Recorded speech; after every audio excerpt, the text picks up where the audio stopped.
Добро вечер, драги гледачи, добре дојдовте во третата епизода на мојот подкаст.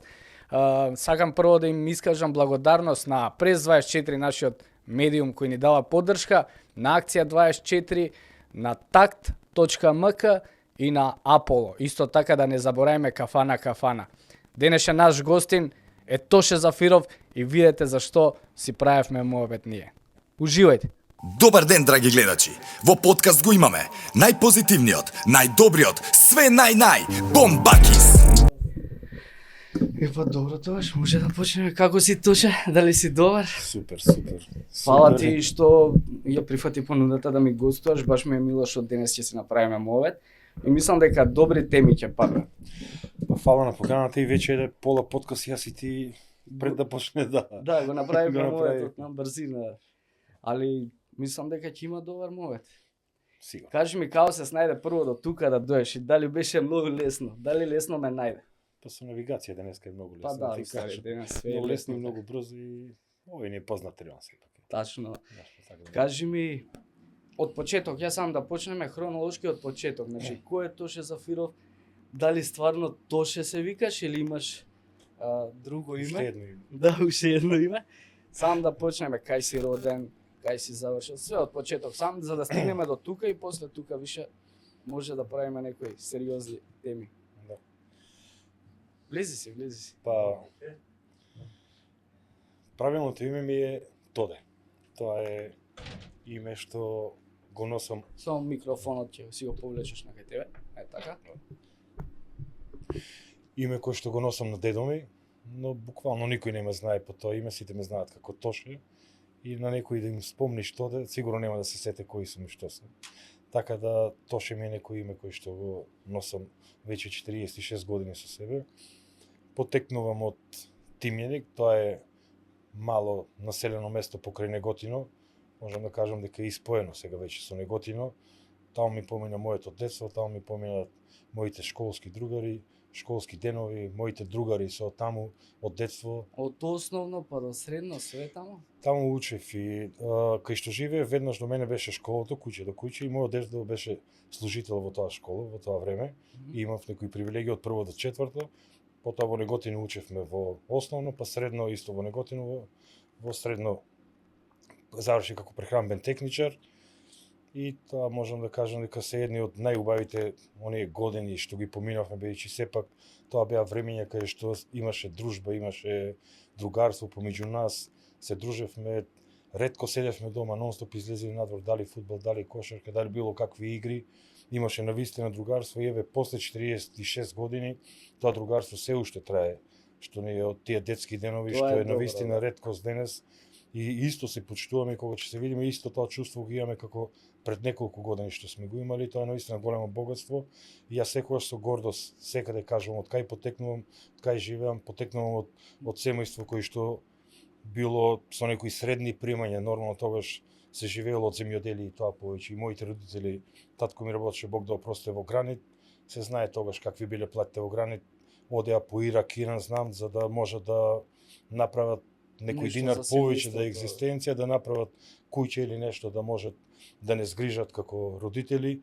И јас сум благодарен што ме воспитале прво, најпрво од се што ми изградиле како личност, ми дале некој правец во животот, да знам да поштувам некои семејни вредности, да знам да почитувам постари, да знам да почитувам што и да немаш и да имаш, така да секогаш со гордост зборам и за моите родители, за мојот татко покоен, за мојата мајка кој што ден денес е мој најголем промотор. Таа до пред некој време кога беа штампани весниците, со цела торба весници шеташе секаде и покажуваше гордо секаде, сега е полесно на телефон, све е на Facebook. Да, И сега како веќе јас, знаат. како јас постирам, она само споделува кај незе и цело време се смее.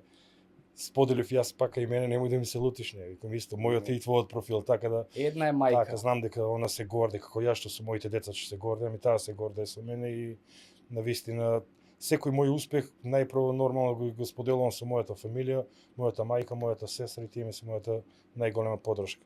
Така имав едно здраво детство, морам да кажам, дека и почнав на некои 16 години да се занимавам со фитнес, со бодибилдинг. Едно претходно пробав Пред фудбалер да бидам. Пред да почнеш да ми раскажуваш за тоа, сам да те направам, да те прашам, тоест да направиш една паралела.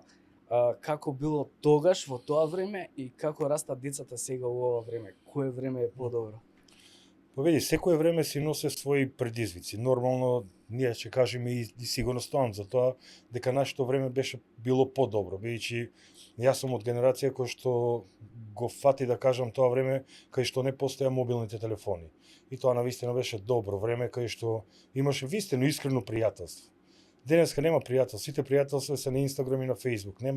Немат комуникација меѓу себе луѓе. Ние комунициравме меѓу себе, ние бевме секојдневно, одевме на школа заедно пешки во школото за ебанци, се враќавме на потоа фудбал, кошарка, што уште не, какви не игри, излегување, заедно имавме многу голема дружба меѓу себе, имавме интеракција многу подобра и мислам дека тоа време е многу подобро. Ние сме генерации што го фативме и тоа време, а живееме во оваа сега дигитална доба, така што мора да се прилагодуваме на денешното време. И ние кога им кажуваме на младите, на нив е малку чудно тоа како се живеело тогаш. И тие велат дека е подобро така и но самото време наветнува друго темпо што нормално мора да го пратиме за да и они да го пратат. Без разлика Мислиш ли како дека идеја. тоа е искоренато или може да го вратиме у нормала? Тие вредности да ги вратиме, да излагаме надвор, тоест нашите деца да се дружат, тоа време да го вратиме, да не бидат цело време на, Да. на социјалните мрежи. Можеме да го вратиме доколку ние како родители првен сме свесни за тоа. И доколку ние како родители и му кажеме на нашите деца што е добро, а што е лошо. А тоа може да го направиме само низ наши примери. Треба ние да примеме, да им покажеме што е добро. Треба ние најпрво да се тргнеме од мобилни телефони. Треба најпрво ние да излеземе да прошетаме, да не видат нашите деца со наши другари како разговараме, како комуницираме, И да видат не дека седиме ние на тоа го телефон правиме, цело а не ние на телефонот седнати и да им каже нашето дете, остави го телефонот, не е здраво тоа. Како не е здраво, ти тоа го правиш. Така да кога ние први би ги воспитувале, би му укажувале на нашите деца, мислам дека може да се промени свеста кај младите. А доколку ние самите сме најлош пример за нашите деца, нема никош да се промени. Ние сакаме, работиме, имаме и голем проект за тоа. Проектот ни се вика Фит родител, успешно дете, кај што сакаме баш она да го прикажеме како е да бидеш еден фит родител, не само фитнес родител, се она што го опфаќа еден здрав родител и да има едно здраво воспитување спрема своите деца заедно во секој со сегмент. децата да прават. Па ние имаме проект кој што ќе бидат присутни родителите и децата. Сакаме да слушнат и родителите и децата исто и утре детето да го праша родителот зашто не правиш како чичката што каже таму, дека тоа е добро. Тоа е одличен проект, браво, баш ми е Да, мило. почнуваме во 2 населби сега, наскоро. Тоа се првични 2 населби овде во Скопје и мислам дека проектот ќе заживее многу добро и дека ќе почнеме низ цела Македонија да бидеме присутни во сите школи, бидејќи сметаме дека треба едукација најпрво на родителите, а потоа и на децата. Бидејќи најголем проблем сметам дека е Се во нас родители. родителите, да. Бидејќи ние како родител од Сабајле, ако седниме и ако јадиме бурека на нашето дете да му кажеме храни се здраво, тоа нема да се храни Не. сигурно здраво. Оно ќе гледа од тебе. Па нормално Ти сега. као што се храниш, така и оно Да, ќе- ти сега ако не спортуваш, не можеш на твоето дете да му кажеш оди пешачи на водно или оди во фитнес сала или оди кошарка или фудбал тренер. Треба ти да бидеш првиот пример, да одиш ти на водно пред твоето дете, а твоето дете биде позади тебе. Така ќе бидеш пример за успешен родител. Тоа е дел само од цела она приказна, инаку за успешен родител има многу да се зборува. А што мислиш, кој е твоето мислење за она што родителите зимаат на децата им даваат телефон, као чисто да ги откачат, они да отидат да си пијат кафе со некој и да седат на раат. Да. Мислам, добар пример е тоа за као да се расте дете или не? Тоа е најдобар пример како да го пропости своето дете, а тоа сите го прават денес. Само сите исто го збориме, не треба да правиме тоа, треба да ги тргаме. Денеска е проблем, и тоа сериозен проблем со малите деца кои што не може да зборуваат. Ја имам икс мои другари кои што нивните дечиња се по 3-4 години кои што не можат се уште да зборуваат. И тоа е сериозен проблем. И Тоа е тоа е проблем наметнат од самите родители. Бидејќи денес е најлесно да му дадеме телефон на нашето дете, И да ние го се занемариме, уживаме. да, додека јаде, додека се бања, додека пред да заспие, нонстоп со телефонот во раката ви.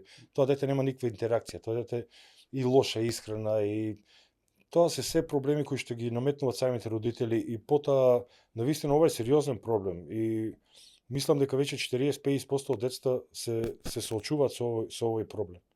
Не само кај нас, и во странство и секаде е така. Па, Така да свеста мора да се крене кај родителите и да сватат дека до 4-5 година не треба воопшто на дете да му дадат телефон во раката. Нормално дека брз живот, динамичен, но не е сега побрз животот од пред 10-15 години. Животот ист, 24 часа има еден ден. Нема Точно, повеќе. да. Тогаш било така и сега е така. Само како ќе го распорадиме времето. И сега ако не е приоритет нашето дете, треба нашето дете да биде приоритет пред се, а ние го ставаме последно нашето дете пред сите наши приоритети што се ми ги наметнуваме самите на себе дека не се приоритет. И затоа самите треба да бидеме свесни за нашите деца и да бидеме одговорни за сите наши постапки, утре да одговараме ние. И затоа многу анксиозност има и такви ствари. Мислам дека све потекнало тоа од социјалните мрежи, на пример. Исто многу им даваат, нели, како што реков, им даваат на YouTube да гледаат цртани и без зборење. И деца Да. покасно прозборуваат ради Па тоа. нема, детето само гледа слика, нема ни глас, нема ништо, Да, не се нема ни ни труди, ништо, нема интеракција никаква, не слуша ништо, само и тоа во мозокот се му е во слики и тоа тешко е после да презборе тоа дете. Ја мислам дека треба да се вратиме малце у нормала, како што било порано. Да се навратиме на тебе, кажи ми, ете, ми кажа дека си почнал да бидеш фудбалер, дека сакаш да Да. играш фудбал. Каде, кога, како? Па скоро сите кај што живеам, уште како мали игравме фудбал. И тоа не беше некоја Добро, тоа е прв спорт. обсесија, да. Имавме клуб кој што играше во тогаш регионална лига, Партизанот и Мјелик. И чест ми беше во тоа време да почнам да тренирам со тие постари што беа фудбалери и ги гледавме, но нормално празник беше за очи кај нас кога беше недела да може да отидеме да гледаме фудбалски надпревар. Мислам дека повеќе народ има отколку сега што има во прва и во втора лига кај нас. И тренирав многу напорно, но искрено не бев некој талент. Може би центарфор онака некој гол ако ми се случајно да дадам. И тренерот го увиде тоа дека не сум баш По фудбалот? не сум баш многу голем талент и човекот искрено ми каже види некој друг Некој спорт друг ако спорт, може, да. да. И тогаш пробав, за прв пат отидов во Неготино во фитнес клубот на Пако, кој што ден денес ми е добар пријател и клубот се уште постои, тоа е мало клубче колку овој простор, но кога влегов таму се пронајдов едноставно таму. Знаев дека тоа е тоа што сакам да го работам целиот мој живот. На И колку јас- години ова? На 16 години. Ние пешачевме од кај јас што живеев до школата имаше некои 8 километри. И ние одевме пешки на школа, пешки се враќав дома и веднаш се пресоблечеме, че јадем и пак се враќав во Неготино пешки за да тренирам. И тоа го правев години и години, значи. Дали врнело, дали веело, дали имало снег, дали паѓале камена, Значи, пак изговор упорноста немаше, си. упорноста беше пред се. И бевме тројца, четворица другари кои што навистина фанатички вежбавме уште тоа време. Пако беше човек кој што знаеше да не мотивира и виде потенцијал во нас и беше негов предлог да се спремам за моје прво надпреварување. На 17 години излегов на прв пат на такмичење во Струга, тогаш успеав да освојам прво место во бев јуниорски шампион на Македонија. И додека траја моите припреми, на почеток знаеш како е, мало место, почнуваш да вежбаш, па почнуваш да бараш да јадиш месо по 700-800 грама, почнуваш да бараш по 20 јајца дома научени манџа, Дома компир ти да се ти сварат чудеа? леќа. Не да си чуда, туку веќе искапо, премногу му дои и не секој дневно за нив, тоа никој не го правил Да. претходно во цела населба, а не да збориме фамилија или нешто поблиску. Сеќавам еднаш од се вратив од школа и прашував што има за јадење, леќе. Викам, кажав јас, леќе не можам да јадам, треба да јадам јајци или месо. Значи строго се држеше земав, го испив тоа пола тенџере леќе, само викам сега го испив, сега направи ми јајца, пак испржи ми да јадам. Значи плюс. Да, и после освојањето на првиот медал и првиот медал кога го освоив се враќам дома, ја цел среќен, пресреќен медал се спремаш 3-4 месеци како така во тоа време, тоа се пак се години, 17 години, тинеџерски години, вежба по 2 пати во денот исто и тогаш диета држев све и тогаш уште построги, поригорозни беа диет. Сега е многу полесно тоа. Се враќам дома во 4 со бајле од Струга, цел среќен, ги будам 20, они само стануваат, се вртат. Па со среќа, некој се сврти ја легна. И си легна. Викам ове да. А ти не можеш да го почувствува тоа сето ја што го поминав на пример и колку значи. Тие го почувствува тоа кога утре дента после ден-два, кога се рашо дека су шампион на Македонија, мало место, нели? И почна сите да им честите на неј, тие беа најгорите родители. Тогаш веќе се промени сето, имав максимална поддршка од нив. И во најтешките моменти, и кога дојдов овде на почеток во Скопје, знам дека татко ми ќе купи еден пакет јајца и стек ќе ми испрате Значи, по воз. навикнал, Да, и стек ќе ми купе, по воз ќе ми испрате, ја одев на железничка, ги чекав за да имам што да јадам овде. Така да имав максимална поддршка во нив во секој момент после тоа кога се случи. На претходно нормално. И Значи- сега родителите се соочуваат со такви работи и јас секогаш ќе го кажам да им дадат максимална поддршка на своите деца, Бијќи денес во ова турбулентно време, во ова дигитално време, детето да се занимава со сморт е навистина богатство. И нова на сета нездрава храна што имаме и што ја јадиме, детето да јаде здрава храна денес. И детето да има здрави принципи, да оде на тренинг, да има другарство, да има почит према тренери, сето тоа што го носи тој спортски дух, тоа ти е најголемо богатство денес. И тоа треба да се чува, да. А на почетокот твоите не те сваќаа сериозно? Па не ме сваќа до медал додека не земав. Кога земав медал веќе После беше подруго, веќе да, многу голема поддршка, потоа дојдов во Скопје, бидејќи сепак неготино ограничено место и со ограничени можности. На колку години имаш дојдена во Скопје? Па во Скопје дојдов прв пат 99 година, значи негде на 19 години. Што те натера да дојдеш во Скопје? Прв пат кога дојдов во Скопје дојдов само специјално да се спремам за надпревар. Во Македонија или? Во Македонија, да. Надпреварот беше во Охрид и прв пат тогаш бев цимер со Љубивој Бакич, тој е многу успешен и денес бодибилдер, живее во Швајцарија и еден од најдобрите тренери, можам да кажам, во Европа. И уште еден дечко од Кавадарци кој што лани за жал почина. Бевме цимери, заедно одевме вежбавме, ја бев некои 45 дена со нив овде цимер и само за да се спремаме за надпревар.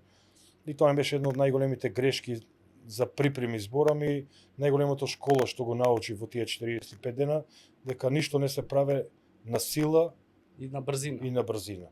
Значи за многу кратко време ослабнав некои 23 килограми, но џаволот си дојде по своето, си го земе на ден пред надпревар, би пукна капилари од носот, не можевме крварењето да го соприме, цела вечер прележав во Охрид во болница, потоа со тампони отидов со тампони, излегов, но не можеш ни да се стегнеш ни ништо, бидејќи веднаш да не само што нема сила, веднаш ќе почне пак крварењето, што малку притисок направиш на телото.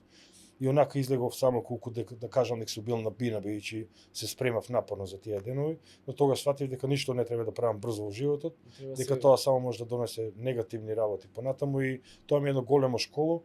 Се вратив назад и потоа кога увидов дека Скопје стварно е град кој што нуди многу повеќе можности отколку Неготино, ја одлучив да дојдам во Скопје. Да се преселиш скроз? Да, најпрво дојдов сам, почнав да работам како обезбедување, тогаш имаше една фабрика за автобуси и овде близо овде кај Металски завод Тито. Ја имаше еден Кастилјо, тоа е нешто македонски мексиканец. Некој човек торбеш од прилеп од Битол тамо негден. Отишол во Мексико, направил некој добар капитал, па дојде овде отвори некоја фабрика и ние бевме како негово лично обезбедување, тоа негден 2000 година, веднаш после 99-та, некои 8 месеци 9 работев кај него и потоа 2001 кога започна конфликтот се пријав во специјалните единици на Министерството за одбрана, влегов во војната полиција, тогаш беше специјална единица и од 2001 година бев активен веќе. А имаше служено војска претходно или тоа ти е првиот? Не, има служено 96-та година служев во АБХ во Илинден и мислам дека војниот рок и денес треба да се тоа сакав да те прашам. И денес треба да се врате. Дали мислиш и зашто мислиш така? Можеби не треба да се врате во формат некој како што бил порно 9 месеци, но мислам дека треба да се врате барем 3 месеци.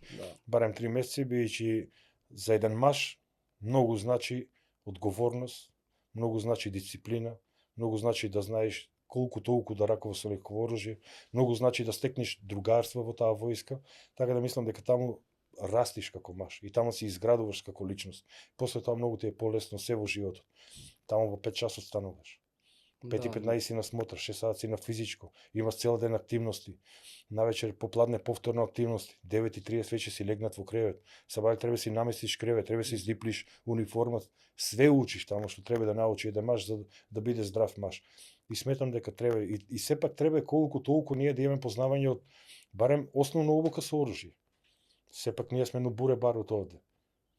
Треба колку толку да знаеме за не дај Боже нешто, ако има да може да си одбраниме државата колку толку. Не може све да се потребне, секако се знае дека професионалните војници и кај нас се навистина добро облучени, бидејќи бев таму и знам какви обуки имат и све, навистина тоа се големи професионалци што живеат овде, што работат, но сепак сметам дека и секој треба да знае барем основно познавање да има.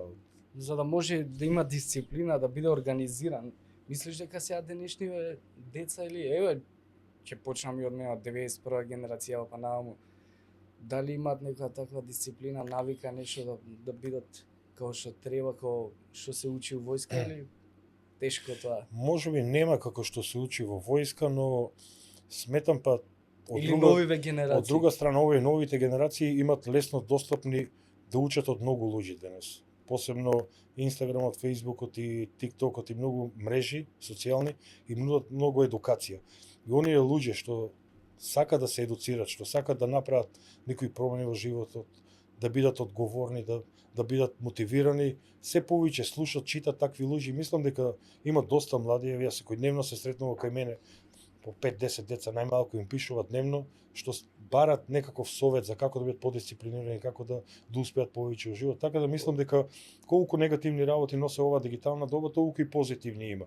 И дека свеста е крената, дека не можеме да кажеме дека тогаш може би било. Ако човек не е одговорен, 3 или 9 месеци нема те направи одговорен тебе. Ќе научи делумно, после се вратиш пак ќе бидеш најбадасал човек што бил. Додека ако го имаш тоа во себе уште како мали нозе го изградиш, додека си во здраво семејство, здрава фамилија, додека твоите родители ги гледаш дека тоа го работат и така си воспитан уште како мал, тогаш лесно ти е натаму во животот само да се надоградуваш. Не може ние да бидеме сите гении, ниту па треба да бидеме сите, но сепак треба да имаме било барем некаква одговорност.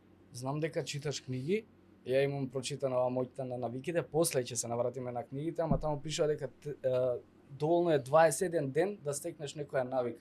А ти веќе ако идеш во војска 3 месеци, веќе ја стекнеш таа навика и никад нема да ти излезе.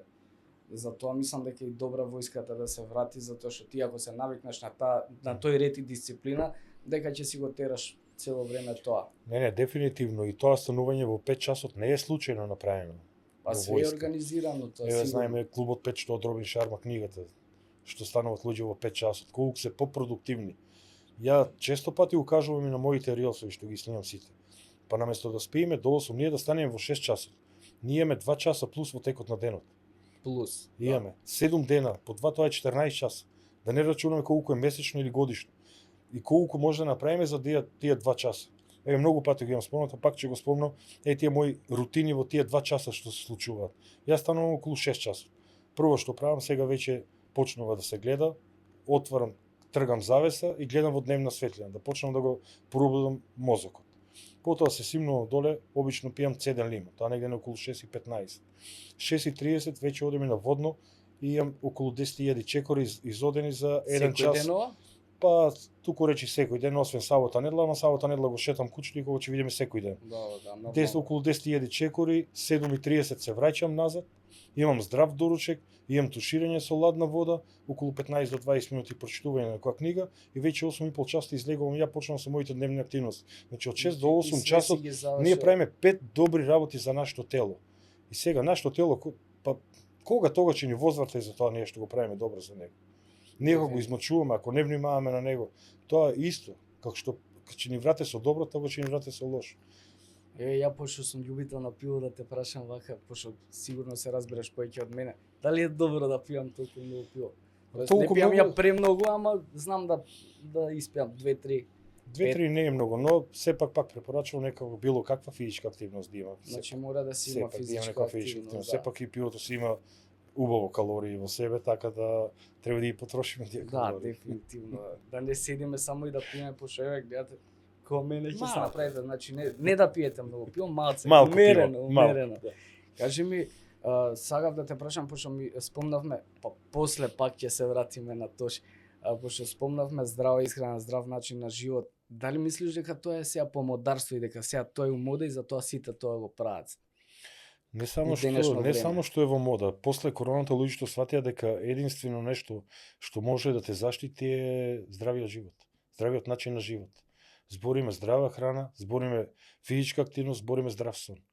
Тоа да, ама треба да го правиш стварно тоа така, а не да и пред камери да јадеш, да пиеш све здраво, а позади да пиеш, да гнетеш све. Да, нормално. Збориме сега за вистински да ги правиме тие наши работи, придобивки да ги имаме само, па нема, тогаш се лажи сами од себе и со тоа ништо не постигнуваш. Но сметам дека многу е крената свеста кај луѓето, посебно како што кажав после короната, бидејќи имаме многу немили настројња, тоа се случија кај стварно луѓе кои што не внимаваат многу на себе, сега пак е тоа некоја судбина, не можеме да кажеме дека ние може да спречиме нешто, но можеме да го ублажиме, тоа да биде некој да. И се што работиме, ја многу пати кажувам, ние го спремаме нашето тело за во постари години да имаме поздрава старост.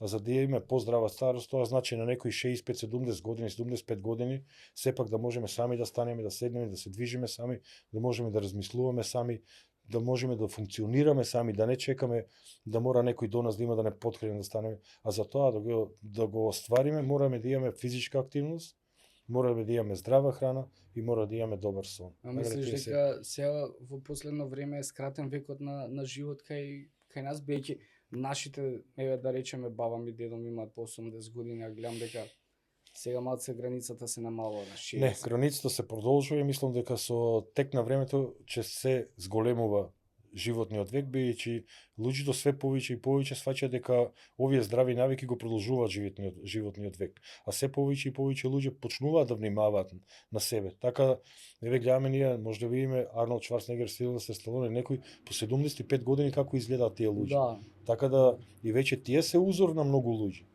дефинитивно. Да, така да мислам дека се крева свеста со тоа дека се продолжува животниот век и дека уште повеќе се продолжува Дај животниот Боже век. да е така. Според дај некои Боже. статистики така е. И малку да се крене свеста како што треба, мислам. Не само на тоа поле, на многу полења.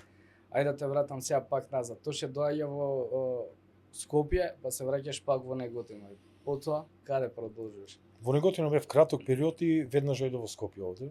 Исто пак, Овде во Скопје, како што кажав, овде работев тогаш кај Кастилјо како обезбедување негово лично, тој имаше фабрика за автобус, но тоа беа тешки денови. Таму зимавме некои 11.000 денара плата, плаќав, знам, 6.000 денари, стан бев ки едни баба и дедо во Козле и често пати останувавме, не можевме да купиме ни леп и влегував спроти мене кај што живее во подрумот, имаше друга просторија кај што бабата и дедото си ја чува нивната зимница.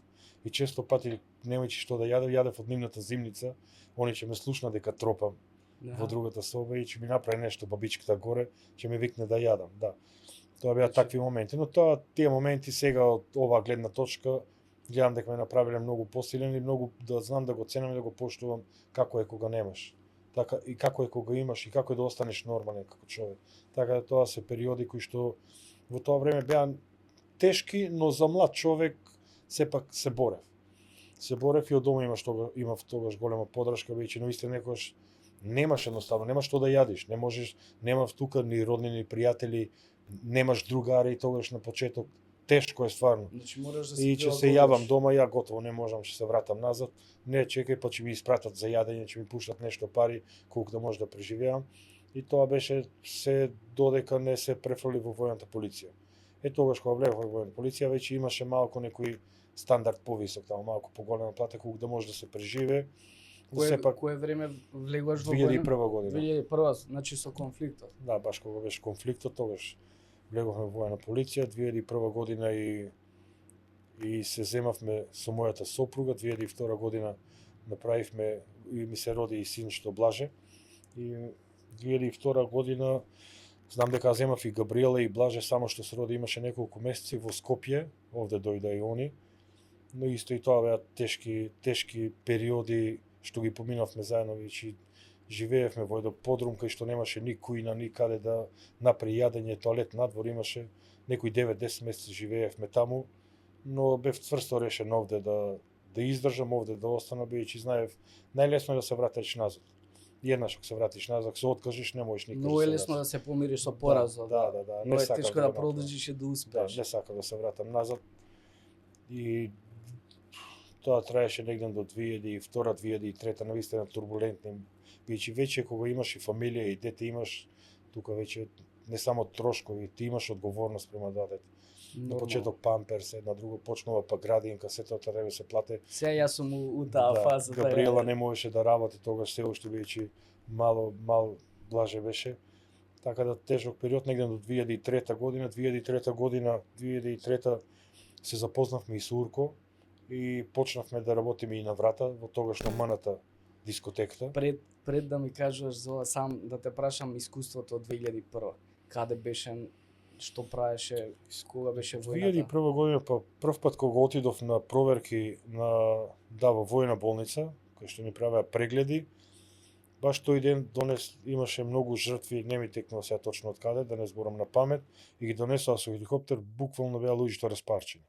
Наши збори? Наши, да. И сега го гледаш тој призор, гледаш луѓе цели облеани во крв, а ти се пријавуваш во армијата на Република Македонија. Да идеш во војна баш. Да, да, но мислам дека тој патриотски дух уште од мал што зборам за тоа воспитување го има во себе и сакав нешто да допринесам за оваа држава колку што во границите на моите можности. Иако беа тоа травматични гледки што ги гледав, не се откажавме ни еден од тие што бевме заедно на тие прегледи, ги поминавме проверките, влеговме во војната полиција. Тоа се нормално едни од најнеубавите работи кои што може да се случи било каде. Гледаме дека се случува ни секаде ни светот, но да го помине тоа човек е стварно и страшно и травматично и не би посакал никогаш да се повтори такво нешто. Сепак ние сме луѓе македонци и албанци кои што живееме во оваа држава и ние треба да се сакаме исто државата, дали македонци, срби, албанци, какви и да сме роби без разлика која националност, една држава имаме, таа не е Македонија, треба да се ја сакаме сите, да работиме, да допринесуваме за оваа држава, да се ја чуваме држава, бидејќи имаме навистина прекрасна држава, прекрасен народ. Ние сме еден од најдобриот народ кој што постои во целиот свет. Тоа можам и тоа го тврдам. Секаде каде што одиме оставаме белег ние. Сеќам се. Да, ние сме луѓе топли во душа, топли во срце. Сме биле икс пати во Америка, луѓето се воодушевени тамо каков пристап имаме, како се однесуваме спрема тие луѓе. И затоа каде и да оде македонскиот народ, па и српскиот, овие на Балкан, сите што сме ние се сегнем прифатени и многу подруго ги гледат сите луѓе, бидејќи пак ќе кажам, топли со душа, со срце, и кај нас се уште ги имаме тие семејни вредности што веќе на запад и да не зборам во другите земји, тие се туку речи мртви, не постојат. Браковите ми се само како партнери да се дома, одат маж и жена, си плаќат по пола сметка, па и децата почнаа сега да плаќат во Австрија, често одиме и они да си плаќат. Да не се семејство. Буквално цимери како да се еден со друг, да. А ние се уште ги чуваме тие семејни време, се уште ги имаме тие слави, Великден, Бадник, Божи да се собериме, каде што можеме да почувствуваме она што може да го даде на семејство, а тоа е нешто најдрагоцено и сметам дека тоа е тоа што треба да го чуваме овде, бидејќи го имаме ние овде. Имаме прекрасно овош, имаме прекрасен зеленчук, имаме прекрасна земја. Ние бевме во Америка, имаме 10 јаболки, мислев дека $1 е кило јаболка. Акција! Акција 24.mk. Нема што нема, има што има, а има се. Најголемата продавница за мебел и декор. Така да укуцајте акција 24.mk и одберете се што ви треба за вашиот дом. Од мебел до декор, до све имаат луѓето. $1 една јаболка, 10 јаболки $10. Луксус е јаболка да каснеш. А ние го имаме во изобе со 15 денари јаболки. Само таму не се ни природно, сигурно. Да, убави, така да имаме навистина овде многу квалитетни работи. А кажи ми, веќе си се решил да се пријавиш, нели, да идеш во војна. Беше ли Тоше спремен да прими куршум за патковината? Тоше беше спремен во секој момент и тоа го имав уште како мал. Тој и спортски, надпреварувачки и патриотски дух го имав во себе. И се уште тлее во тебе. Не само и после тоа, сигурно ќе дојде тој момент и кога работев обезбедување на висок функционер овде во државата, ја додека бев со него некои 7-8 години, во секој момент бев спремен да примам куршум наместо него. И тоа ќе ми беше прашањето, бидејќи знам дека си бил на Груевски обезбедување. Така да тоа е голема одговорност, но и затоа тоа се мал број на луѓе кои што се на такви места и кои што може да го поднесат тоа, бидејќи сепак се спремни на тоа. Бидејќи ти оставаш фамилија позади тебе, фамилија која што треба, ти си столбот што се грижи за таа фамилија, а ти си спремен со еден куршум тоа сето да потоне во вода и затоа сметам дека денес луѓето кои што работат како лични бодигарди, дека не се доволно ниту ценети, ниту платени, ниту доволно респектирани, туку и едноставно гледани се како потрошен материјал, додека после тоа може да те шутне било каде што е навистина голема неправда спрема тие луѓе, бидејќи луѓето се професионалци големи и тие како што кажеме се спремни да дадат живот за тебе. И да не си ти утре и друг некој да е на твоето место, тој сепак ќе продолжи како професионалец да биде исто да го работи и за тебе. И ние ги бркаме професионалци, земаме партиски војници, тоа така со години и години се врте само така, што мислам дека тоа е голем проблем. Но тоа не е само кај нас, тоа е глобално сегден во скоро сите држави. Значи, после 2001 влагаш заедно во комбинација со Урко да бидеш обезбедување на Никола Груевски? Не. 2003 година запознаваме, бевме заедно со еден мој Како Од тогаш, како да, се да, запознавте прво со Габриела, со вашата сопруга? Со Габриела. Со Габриела се запознавме. Пошто тоа беше пред тоа, така? Да, пред тоа. Се запознавме на еден мој излез од викенд од војска, значи тоа е некаде 96-та година. Немаш Многу Инстаграм мала тогаш? сум излегол. Не. Немаше Инстаграм. Во еден кафич бевме, знам дека се гледавме како мачори долго време и потоа собрав храброст, ајде да се запознавме. Па добро, машко си мораш Да, потегнеш мораш да првиот приидеш, чек, да. И војник плюс. И плюс војник, да, Да. така мора Потоа храброст. на вториот викенд знам дека излеговме заедно и од тогаш негден почнува таа наша врска, значи негден од До ден 96 денес. година. Габриела беше многу мала, она 82, значи тогаш имала 14-15 години. Да, многу Добро, мала. не е голема разлика. Да. Ние сме 4 години 4 разлика. години. Да. И потоа Како 2000 знаеше дека она е таа? па како знаеш? Не знае во тој момент дека она е баш таа, но со тек на време Дозна. увидов дека тоа е тоа нешто што Кога ќе искрено кликне. го сакаш и искрено те сака. И во тоа време се дружевме едноставно, излегувавме, имаш комуникација, нон-стоп си заедно, многу подруго беше сето тоа дружење и многу поголема близина се свара од колку денес. И знаев дека со нејзе можам целиот живот да го поминам. Така 2001 година веќе стапивме во брак, 2002 година се роди синчето Блаже и потоа веќе натаму до денес историја. 22-3 години да сме заедно. Ај, може ли Тоше да ни ја каже рецептата за како да функционира еден брак у вакви времења ненормални како што се сега? Вие веќе 23 години сте во брак. Па Сега ќе 23. правите и сребрена свадба, Кај, нели да, на и 25 сребрена, се да, прави да. тоа сребрена свадба. Кажи ми некоја, еве за гледачите, пошто знаеш дека денес е све извитоперено некако. Сите се така многу брзи, као немаат трпение, не трпат тич, ќе си идат дома. И јас сум имал таков случај, затоа сам ти да ми кажеш малце. Бракот во суштина е навистина Ова го правевме моветов Да, пред да. подкастов, ама е Да. сеќава. бракот е многу комплициран во суштина. И тоа е реално, бидејќи сепак се две особи кои што треба заедно да живеат, различни карактери, различно размислување, машко и женско, различен пол. И затоа секогаш кажувам дека бракот сепак треба да биде еден компромис измеѓу мажот и жената. Бракот не треба да биде некој надпревар, да се докажуваме кој е маж, кој е жена, туку треба секој својата работа да си ја знае во бракот. Кога ќе си ја знае секој својата работа, што му е во бракот, тогаш тој брак ќе биде успешен.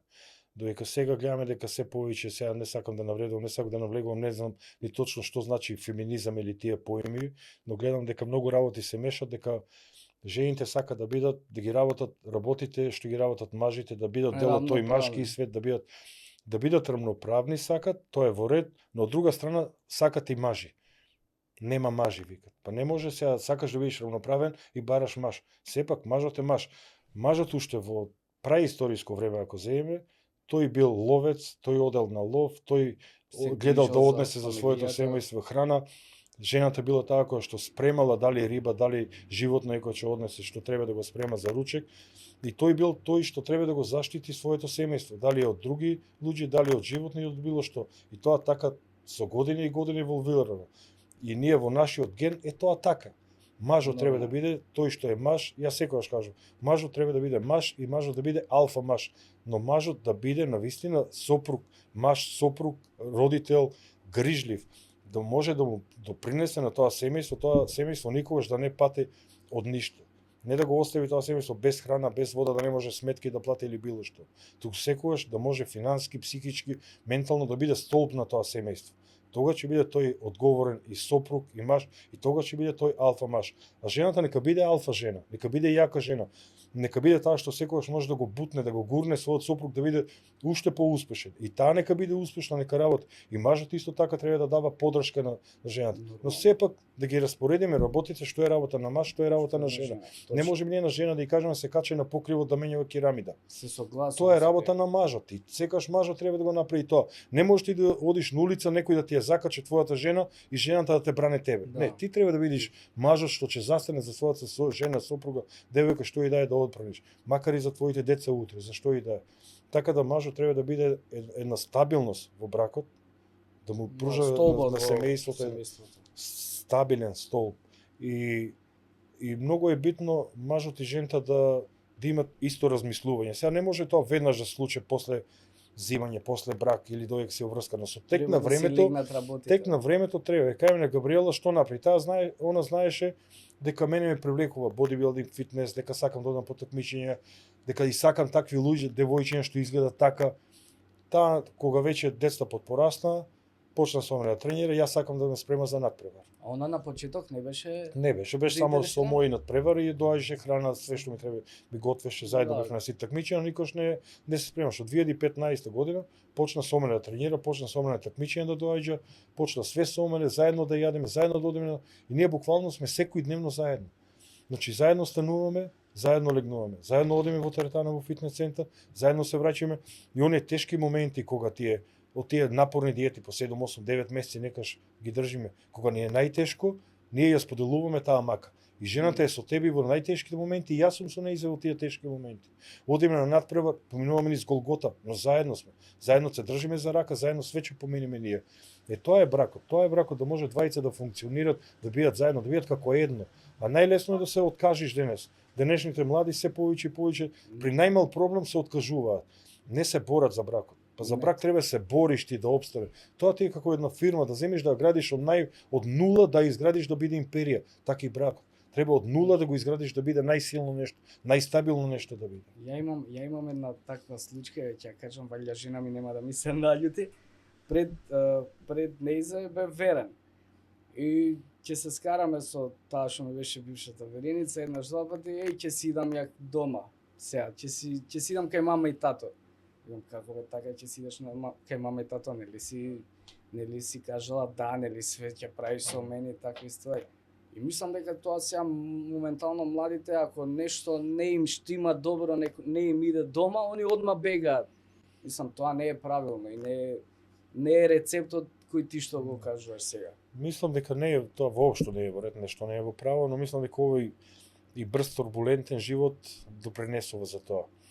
Ја како што кажав за мојата врска со Габриела, ми требало од еден викенд до друг, значи негде 2-3 месеци да помине за да видам јас пак нејзе. И сега додека поминува тие 2-3 месеци, јас мислам на нејзе и таа мисли на мене. Па потоа ќе се видиш, па пак извесен период не можеш да се видиш. Па се договориш телефонски да се видиш после 2-3 недели.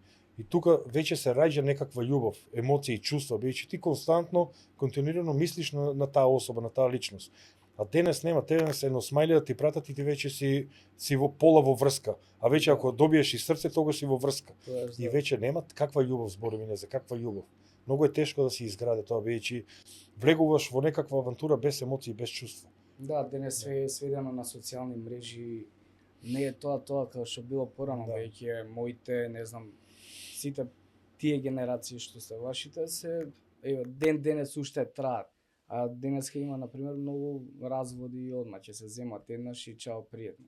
Не знам зашто е тоа така, али еве ти објасни баш добро, мислам дека. Кажи ми да те пак ќе те вратам. Тоше, Габриела, нели станувате све, поминуваш кај Груевски. После тоа што се случува со Тоше? Нели Од 2003 кога почнавме да работиме во дискотеката во Маната, тогаш беше тоа навистина култна дискотека, каде што работивме од 9 навечер до 5 наутро, значи поминуваше джуниор, медиум па сениор. 3 пати ја празнавме и ја полнавме дискотеката и Во тоа еден ден? зборам во еден ден, тоа зборам по 2000 луѓе влегува во таа дискотека на една смена, значи околу 6000 луѓе влегува во една вечер. Навистина беше тоа преполна дискотека. сигурно имало проблеми тоа? Па и проблеми, ама и бевме многу стабилна врата. Бевме, навистина, можам да кажам, кој од кој поспремен. Сите спремни момци, навистина и денес тие се поголем дел од нив спортисти и активни спортисти, кој во специјална единица, кој во армија, се уште работат. И знаевме да се носиме со тие проблеми, а имаше многу проблеми. Дискотеката работа од 2003 негде до 2006, а паралелно од 2003 почнавме, од кога Никола Груевски стана лидер на ВМРО, почнавме и како негови бодигарди. Значи од неговиот почеток пред да стане премиер? Да. Значи од 2003 до 2006 тој беше во опозиција, но Урко беше претходно обезбедување со него и Урко го направи тимот за додека беше во опозиција, тој виде во нас дека навистина сме одговорни во својата работа, Дека бидејќи има заедно бевме поврати, заедно работевме, заедно се носевме со проблеми, со добри, со лоши работи и неколку луѓе од таа врата не зема во личното обезбедување на тогашниот тогаш беше опозиција се уште Никола Груевски, тој период траеше од 2003 до 2006. Одевме на работи во армијата, одевме после тоа со Никола Груевски, па после тоа во дискотеки, туку Значи речи повеќе работи си многу работи треба за да може да преживееме, да екзистираме и да... Едноставно во тој период тој ми беше некој начин, на пример, сепак окружувањето што беше околу Никола Груевски, сепак се луѓе кои што можат многу да ти помогнат во текот на животот. Тоа се луѓе кои што се на високи функции, луѓе кои што се изградени навистина со текот на животот. Аполо, повеќе од 25 години увозници на принтери и тонери во Република Македонија. Све што сакате, можете да најдете на нивната страна moјтонер.mk. Ако ти треба принтер или тонер, тука е Аполо. Што зборевме со Никола Груевски, почнав како обезбедување, тогаш на опозиција, тоа траеше негде до 2006 година. И 2006 година кога ВМРО победе тогаш, целото обезбедување негово што е од Министерството за одбрана префрле во Министерство за внатрешни работи, после во 6-та управа за обезбедување. Јас бев шеф на една смена на обезбедување кај него, Урко не беше претпоставен на сите, значи тоа негде јас бев до 2010 година. 2010 година излегов комплетно од МВР, почнав собствен бизнис. Мислев и денес мислам дека таа ми е една од најдобрите одлуки во животот, да се тргнам од тие води, да почнам нешто со свое, бидејќи навистина таму бевме 24/7, таму немаш работно време, нонстоп си на работа, нонстоп си со него, живееш друг живот. Слободни денови имавте? Многу ретко. Така да после од кога излегов од таму, сватив дека од времето нема ништо поскапо цена. Што ми имаш време, имаш се во животот. Значи, не си богат ако имаш пари, туку богат си ако имаш време. Точно. Така да мислам дека тоа беше најдобрата одлука, но сепак тој период си донеси добри нешта, добри контакти, добри луѓе, добри познанства, големо искуство, веќе сепак да бидеш во обезбедување на таков висок функционер во тоа време, право и голема одговорност, што треба да имаш многу луѓе што работат под тебе, што треба да ги организираш ти, така што тоа е една сериозна работа, сериозна институција која што мора да се навлезе милиони 1% да дадеш од себе и концентрација и знаење и све што поседуваш за да бидеш обезбедување на таква личност и да се сноси со сите предизвици кои што ги носи таа работа. Имаше ли близок контакт со Груја? Па да, ние бевме секојдневно со него. Мислам другарски однос имате? Па не, ние другарски. Строго професионално беше се. Имаме повеќе професионален однос, бидејќи сепак тоа е голема одговорност и голема функција. Е премиер на држава, што навистина е голема, но во одредени периоди кога имавме, например, фудбал кога игравме или кога некогаш се качувавме сами по лифт, тока е него нормално, тогаш разговараш најнормално, не професионално, но додека си онака треба да бидеш голем професионалец и да се однесуваш професионално и професионално да разговараш и со него и со сите околу тебе бодигарди, претходница и сето она што ја составува таа сите тие луѓе што сме таму. А знаеш ли некад премиерот да ве собере, ајде да идеме на вечера или ништо, да лабаво да си поминете, да не биде као надвор од вашите обврски цело време што сте ги имале околу него? Не сме имале таква близина со него, тоа може би некогаш Урко да го направи да го собере целиот тим за обезбедување или сите што сме ние. Само вие, да. Да, инаку Без него. Да, без него, инаку со него не се случувало тоа, мислам. И мислам дека така треба да е најправилно, бидејќи ако створиш некоја близина, веќе тоа може да биде проблем во понатамошната работа, да. Така да мислам дека сепак треба да се знае кој што си работи својата работа и до каде може. А кажи ми, тие познанства што веќе си ги стекнал со таа работа, дали ти помогнале понатаму во животот? Па да, нормално, сепак се тоа, како што кажеме, луѓе, дали на високи функции, дали луѓе бизнисмени, во животот можат многу да ти помогнат, во многу работи да ти се најдат низ животот, бидејќи и да работиш приватен бизнис, тие луѓе може да се најдат, да се работуваш, да те подучат за било што во животот, така да што тие се благородни контакти, можам да кажам, и навистина и ден денес ми се добри пријатели повеќе од нив. Со повеќе од нив и ден денес сретнуваме и навистина имаме одлична комуникација, дури подобро отколку што имавме тогаш. бидејќи сепак поминале многу години и ние како лично си изградивме, веќе не сме бодигарди, што бевме бодигарди некогаш пред 15 години, туку веќе поголем дел се и бизнисмени, и спортисти, и функционираме, имаме здраво семејство, што е најбитно од се, така да подруго гледат и тие на нас, веќе сме на едни стабилни нозе, можам да кажам слободно. А кажи ми, ме интересира, кој бизнес го отвараш прв? После тоа? Прв бизнис, не, додека се уште бев во обезбедувањето, прв бизнис кој што го почнав и кој што ден денес го работам е отварањето на фитнес центар. И тоа е нешто што го сакав уште кога почнав да вежбам, и тоа е нешто што зашто живеев една ден да го имам. И првиот фитнес центар го отвори во Неготино. Првиот бил во Неготино? Да. Ја мисля дека бил во Пелагонијата. Не, првиот беше во Неготино, вистина беше еден од најубавите фитнес центри. Ден денес нема таков фитнес центар во Неготино. А постои уште таму? Не, бидејќи имаше се освен пари. И решив бидејќи сите пријатели, другари нема на кој да наплатиш таму. Да, и ти да, полно вежбачи, вежбачи полно, а пари нема. И така да кога го видов тој простор тогаш во Пелагонија, во студентскиот дом, наистина беше преубав простор, сите справи ги преместив од Неготино во Пелагонија и некои од 2007 година до 2015 скоро бевме во Пелагонија. Долг период и беше навистина убава теретана таму и студенти што беа во Пелагонија има можност за само 7 студенти да вежбат во прекрасна теретана, што денес тоа никој не им го возможува, а треба да го има секој студентски дом тоа. Тие буквално беа дома, од соба доаѓа си вежба, се враќа доле во соба. И прекрасно беше, да, и убави моменти. Тоа беше првиот бизнис кој што го почна во тој период. Потоа заедно со мојот ортак кој што ден денес имаме ресторан во Неготино, почнавме бизнис со превоз. Имавме автобуси, во Неготино имаше една фабрика за полжави, кој што извозува полжави за Грчка и навистина работеа околу 300 жени во таа фабрика. Се работеше на 3 смени и ние таму бевме влезени со превоз. Која година е ова? Ова е негде веќе 2009-2010 година, пред да излезам од полицијата, но тогаш веќе влеговме таму со работа, да. И со Џоко кој што ми е се уште ортак имаме заеднички ресторан во Неготино, од тогаш функционирам па до ден денес веќе. Само прекинавме со Како се вика за сите што кидат во Антигона. Антигона ресторанот се наоѓа веднаш до бензинската пумпа Мак Петрол кога влегуваш во Неготино. И е навистина убав ресторан, посебно летно време, тој период пролетта е навистина прекрасен и тука убава местоположба, сите што патуваат и овие од Србија, од сегде застануваат. Да, застануваат овде, прават кафе пауза, така да убава локација, долги години функционираме. Извесен период го државме и хотел Парк, што е наспроти ресторанот. Огромен хотел, но хотел беше, можам да кажам, постари, беше нерентабилен, бидејќи имаше многу за поправки, имаше многу трошкови големи за него и повеќе имаме трошкови отколку што можевме да имаме профит од него.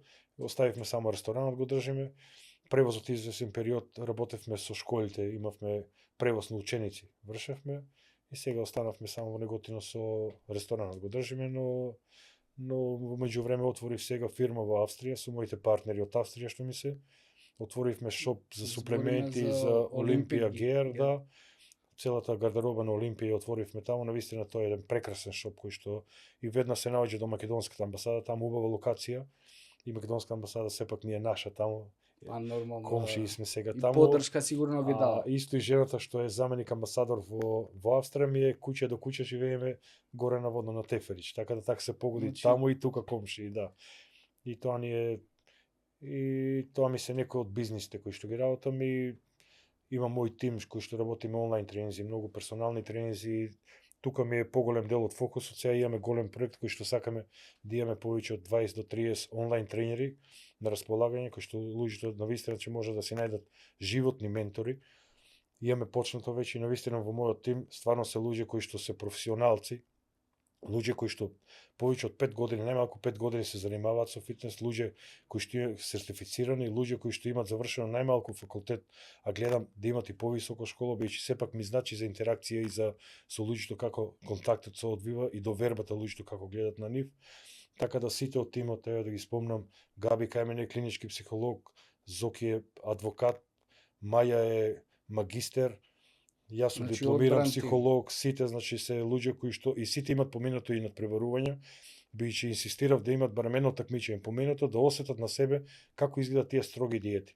Бијќи денес многу е лесно на некој да му кажеш што да јаде, што да праве. Имаш денеска посебно Денес сите се вештачка фитнес интелигенција, тренери. имаш све можеш да направиш, но да не знаеш како ќе реагира тоа кај тие луѓе. Ти не може на некој да му кажеш 10 дена да праве нула, да не јаде јаглени хидрати, а тоа да не може неговото тело да го издржи. Направи го тоа, праве на себе, види како е, или после. одредени тренинзи, па потоа може да го препорачаш на било кој. И така да мислам дека имаме еден навистин професионален пристап сега со овој тим и сакам сите да бидат такви во мојот тим. Денес баш правевме со луѓето што ми се одговорни за целиот проект. Имаме околу 50 различни диети кај што ќе може да се купат, имаме околу 50 различни видови на тренинзи кои што ќе може да се и купат, имат кај што може да се најдат лайф коуч за во животот, да се има животен ментор, така да мислам дека ќе биде еден добар проект тоа. Скапи ли се или се балансирани на нашите стандарди? Па не, имаме и за наши стандарди, имаме диети од 499 денари, па че имаме до 100 евра, мислам, оние професионални диети, збориме кај што ќе купиш да можеш да спремаш за надпревар. Што тоа мене ме коштало, во минатото јас плаќав Мауро Саси, го плаќав 6000 евра годишно да ме спрема за надпревар.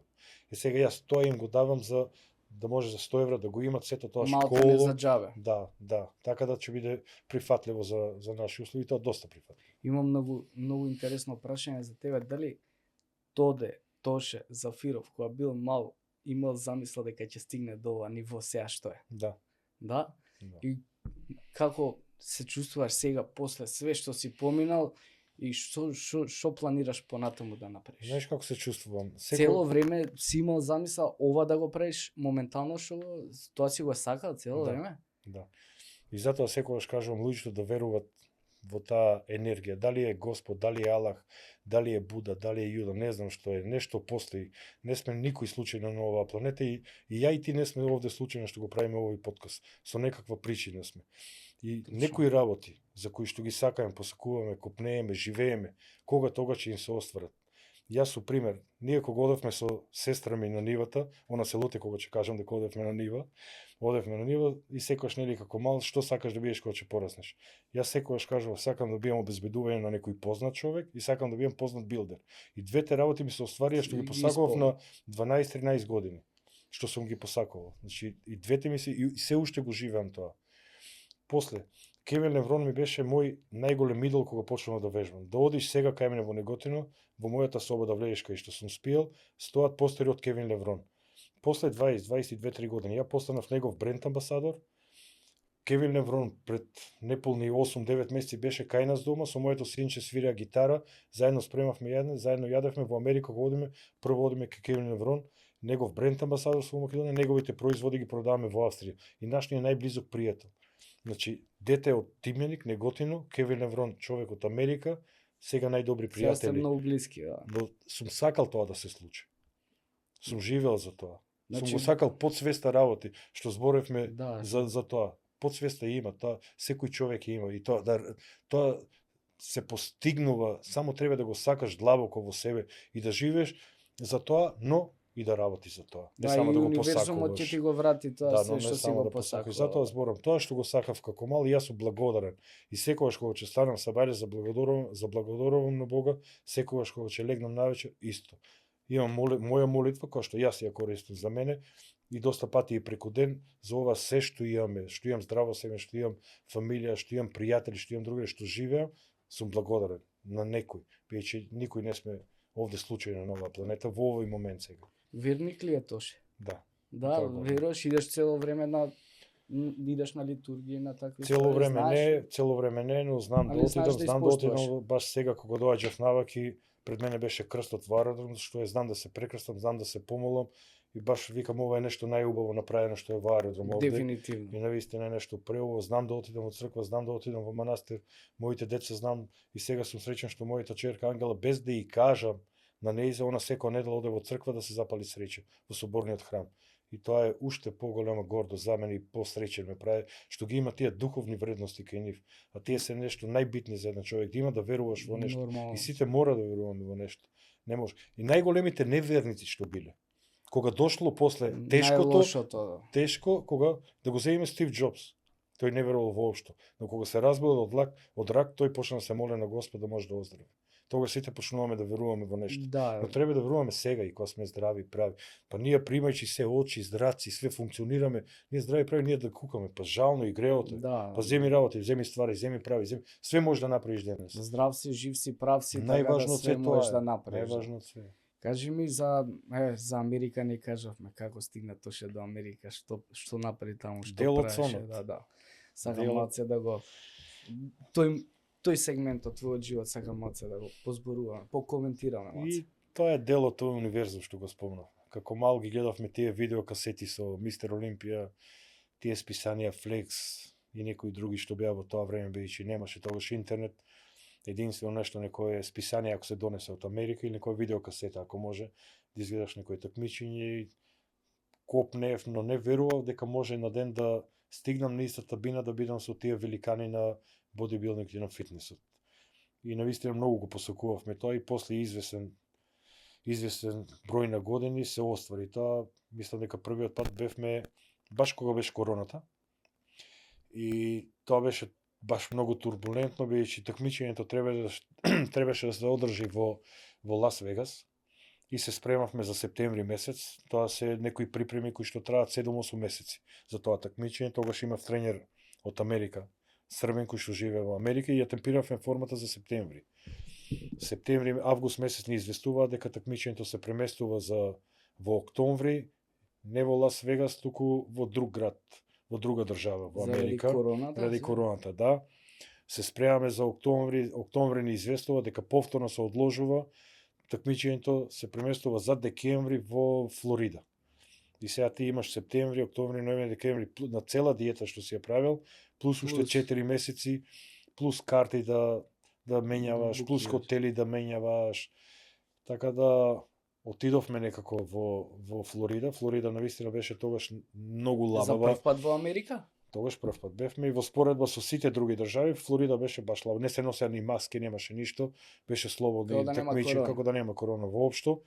Исто бевме и до Мајами тој период, бидејќи блиско беше тука сето Орландо и Мајами се некои 400 км. Дојдеа наши македонци, исто не поддржаа такмичењето, бевме до Мајами. Тоа се прекрасни места и тогаш не оставија голем впечаток. Навистина преубав. Вториот пат повторно бевме, но вториот пат се организиравме добро, бевме и до Хаваи, бевме и до Порто Рико, бевме Орландо. Убава е Америка. Ја никад не сум бил, пошто не знам, имам некоја аверзија према Америка. Америка е преубава, но сепак ние како туристи го гледаме она што е најубавото. Секогаш. Нормално, не животот. Да, најубавото, што и тогаш не е многу убаво, бидејќи и Америка се има темна страна. Кога бевме во Мајами, гледаш еден дел од градот кој што е преубав, моравме да правиме корона тестови тој период.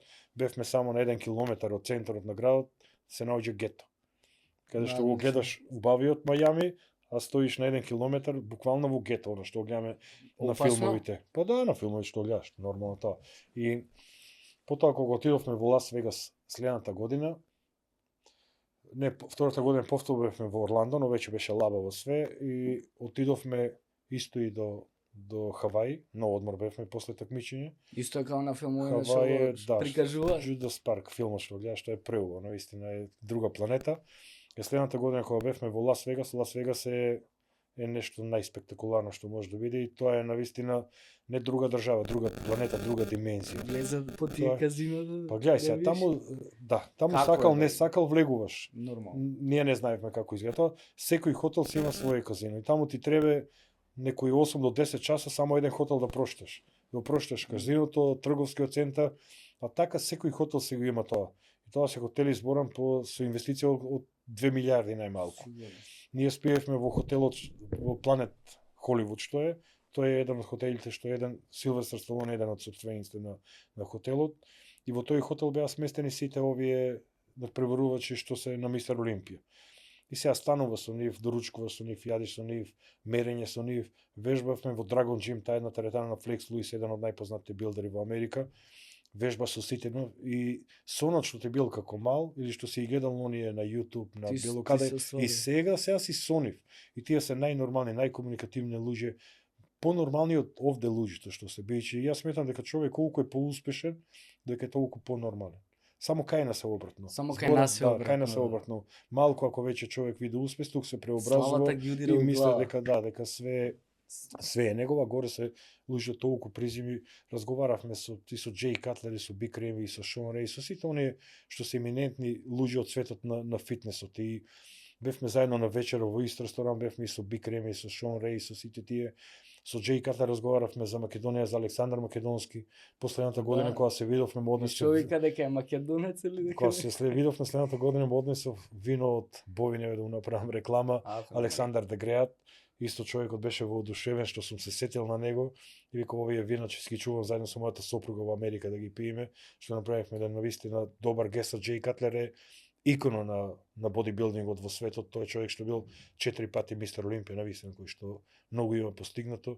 Со Кевин Леброн, што кажав, и на сите експа таму заедно сме по цел ден заедно, а сите оние славни глумци што ги гледаме овде се таму. И се обични луѓе, нормални луѓе од крв и месо. Исто и во Холивуд кога бевме, исто бевме и во Венус Бич во Калифорнија, тоа е теретана која што постои од 65-та година. Шварценегер прв пат кога отишол во Америка, вежбал во таа теретана и дел од справите кои што вежбал од тогаш Арнолд се уште стоат. И тоа е историја, тоа луѓето одат во таа теретана само да вледе еднаш да извежба да го остави тоа сето. А теретаната е преполна. Значи јас се гордев таму кога гледав луѓе по 65-70 години, баба, дедо или тројца другари по 70 години во билдерски маички облечени, летно време, сонце, таму е лето нонстоп, одат во теретана, вежбат, си заминуваат заедно.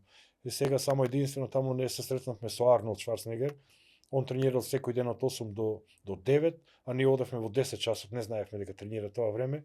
Единствено со него не се сретнавме, чисто да поразговаравме. А имаше многу познати тренери, Чарлс Глас и многу други што се таму во таа теретана, што разговаравме и направивме неколку тренинзи заедно.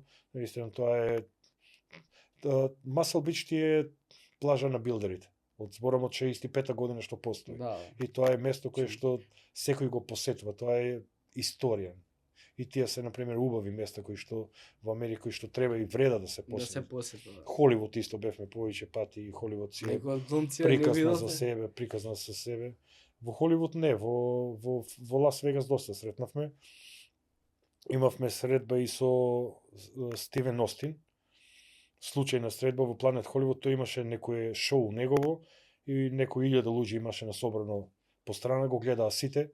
Застанавме јас, мојата сопруга и уште двајца пријатели овде од Македонија што бевме заедно. И тој од сите мене ми вика дојди ти. И на Габриела викам, дојда моите 5 минути. Да.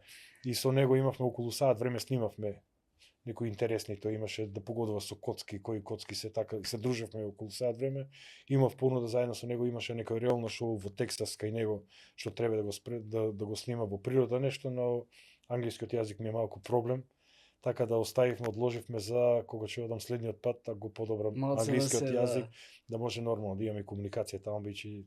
И тоа беше дел од договор. Ние потпишуваме како преддоговор нешто со нив, само ќе видиме можно и тоа да се оствари. Нормално. Кажи ми, остана ли желбата да се запознаеш со Арнолд Шварценегер? Да, сега ја прочитав книгата од Арнолд Шварценегер. Арнолд посебно го обожавам, бидејќи е не само успешен како билдер, успешен како човек. И тој е навистина еден човек кој што знаел да визуализира се и тоа да го исполни. Тој уште како мал се гледал на бината на Мистер Универзум. И тој на 17-18 години постанува Мистер Универзум. Потоа се гледа, визуализира како е на бината на Мистер Олимпија. Успева во Америка да отиде и успева да постане Мистер Олимпија. Тој потекнува од Грац во Австрија. Тоа е едно мало селце, веднаш до Грац, некои 4 км од центарот на Грац. И неговата куќа кај што е роден е направена сега музеј.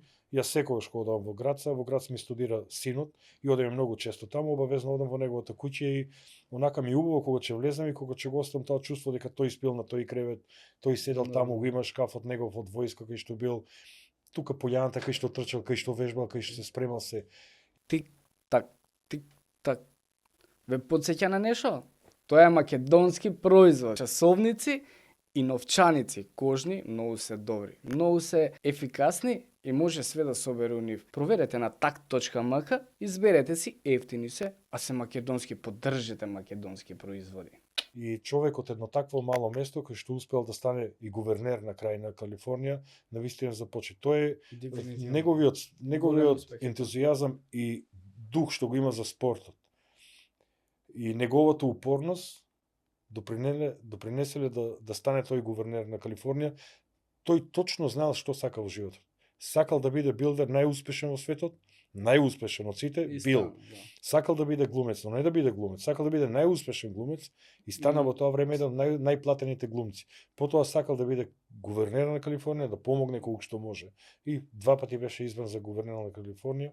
Сега ја прочитав и неговата последна книга, која што е навистина е преубава книга и напишана во некој стил, исто како да разговараш со него, така што дојде да читаш книгата како да разговараш лично со Значи треба со ја да ја Арнолд. прочитам. Да, преубава Кажи ми книга. дали мислиш дека ќе ти се исполни таа желба?